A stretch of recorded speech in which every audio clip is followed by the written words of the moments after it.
Hello दोस्तों, कैसे हो आप सभी।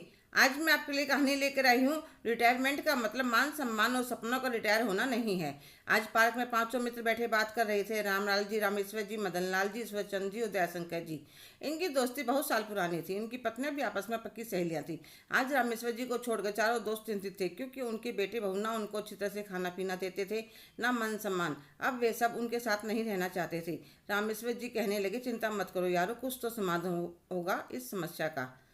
कल मिलते हैं, फिर बातें करते हैं। रामेश्वर जी अपने घर आ जाते हैं और अपनी पत्नी सुमित्रा जी को सारी बात बताते हैं। तो वह कहने लगी, चलो पहले खाना खा लीजिए, फिर सोचते हैं। सारे मित्र अपनी नौकरी से रिटायर हो चुके थे। सबकी पेंशन भी आती थी। रामेश्वर जी का बेटा अमेरिका में बसा हुआ था, इसलिए उसका आना ना के बराबर था। रामेश्वर जी अपने दोस्तों को मना किया था, फिर भी उन्होंने अपनी जायदाद अपने बच्चों को बांट दी थी। अब उन्हें परेशानी हो रही थी। प्रॉपर्टी नाम होते ही बच्चों ने अपने रंग दिखा दिए थे। दोनों पति पत्नी खाना खाने के बाद बैठकर काफ़ी देर चर्चा करते हैं। उसके बाद सो जाते हैं। रामेश्वर जी फ़ोन करके अपने दोस्तों को कह देते हैं, कल सुबह ही पार्क में मिलना, और वह सुबह 6 बजे पार्क में पहुंच जाते हैं। थोड़ी देर में सारे दोस्त इकट्ठा हो जाते हैं। रामेश्वर जी कहते हैं, देखो दोस्तों, खाने पीने की चिंता तो हमें है नहीं कि हमारी सबकी पेंशन आती है। रही बात मान सम्मान के साथ रहने की, रामेश्वर जी की कोठी 500 गज की जगह में थी। उसमें बहुत सारे कमरे बने थे।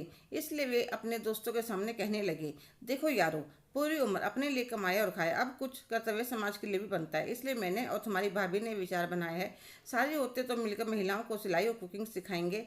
एक शिफ्ट जरूरतमंद के लिए फ्री में रखेंगे और एक शिफ्ट कमाई के हिसाब से रखेंगे।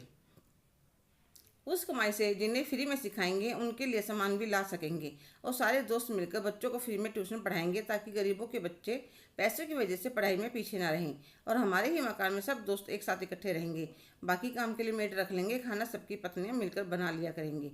इससे हमारा टाइम भी पास हो जाएगा और कुछ अच्छा काम भी कर सकेंगे।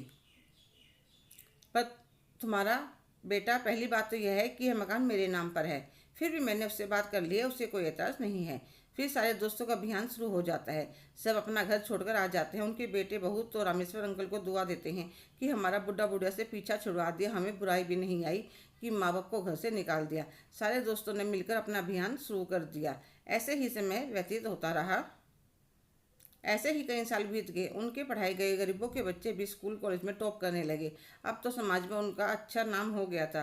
सब उनकी तारीफ करते थे। एक दिन सोसाइटी वालों ने सलाह करके उन सभी दोस्तों का और उनकी पत्नियों का सम्मान समारोह रखा और उन्हें आमंत्रित किया। फूल माला पहनाने के बाद समिति के अध्यक्ष कहने लगे, यह पांचों दोस्त समाज के लिए उदाहरण है कि इंसान तन से नहीं मन से जवान होता है। रिटायरमेंट की उम्र में इन्होंने कितने बच्चों का उद्धार किया। सारे दोस्त और उनकी पत्नियां तालियों की गूंज सुन रही थी और मन ही मन बहुत खुश थे कि आज भी अपने समाज के लिए आने वाले भविष्य के लिए कुछ कर सके। दूर खड़े उनके बेटे बहू की नज़र शर्म से नीची हो रही थी, पर वे अपनी दुनिया में बहुत खुश थे और रामेश्वर जैसा दोस्त मिलने पर भगवान को धन्यवाद कह रहे थे।